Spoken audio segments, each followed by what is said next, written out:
The commercial printing division, you did mention this. Again, you know, you've got this, and I think it's important for our viewers, you've got this increase in revenue, but the commercial printing division made an operating loss of $97 million. Reason why? The challenge I was talking about, that the bulk of our materials is imported. And if you can't import, you buy locally. It becomes extremely expensive.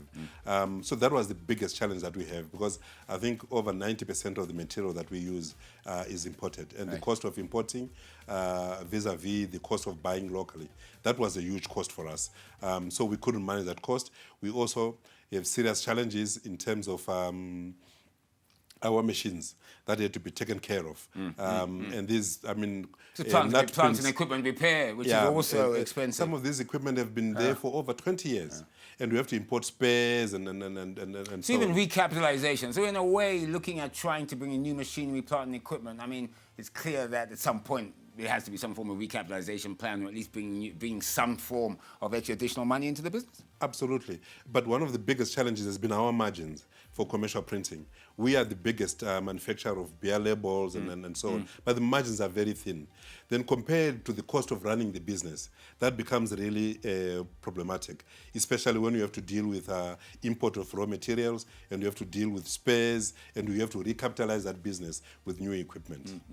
Now, one thing, of course, which I believe, and I think a lot of the business sector believes in, is a game changer, ZIG. Look, we've talked about the 2023, the issues with the Zim dollar volatility, issues with inflation, issues with money supply growth, in fact, the very harsh operating environment. April the 5th, ZIG introduced. I mean, from your perspective, I mean, you're sitting there as a business, one of the top business leaders of a large media company. What is the impact of ZIG to you, particularly on your business and even on the economy? Well, I can say two words. I think it's a game changer. A lot of things have changed. I mean, when some of the losses that we were facing in 2023 were exchange losses.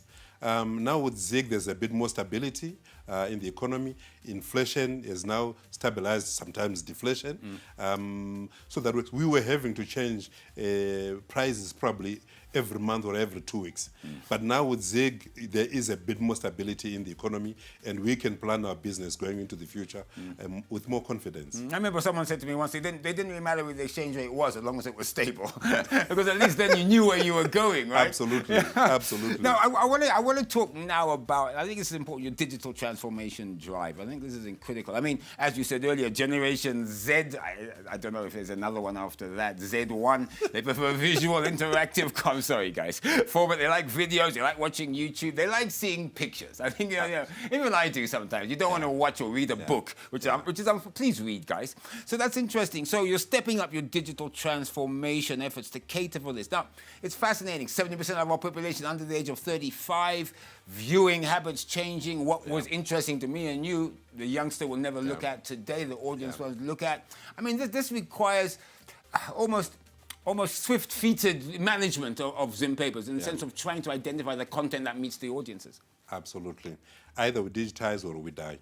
That's the reality of it.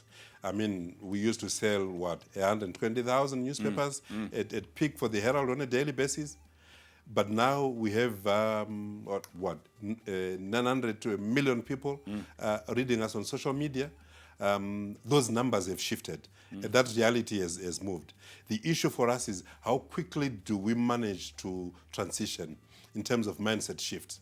Are we able to write for Generation Z in terms of what it is that they want to read, what it is they want to see? Because it's no longer linear TV for them. They follow. I mean, I was watching elections on linear TV, and my kids were watching on Facebook, on their iPads or their phones, because there's more interaction there. So as a generation, how then do we connect with that generation? That now the biggest spenders and the biggest audiences that are being chased by advertisers. So we have to do digital transformation for us to survive into the future.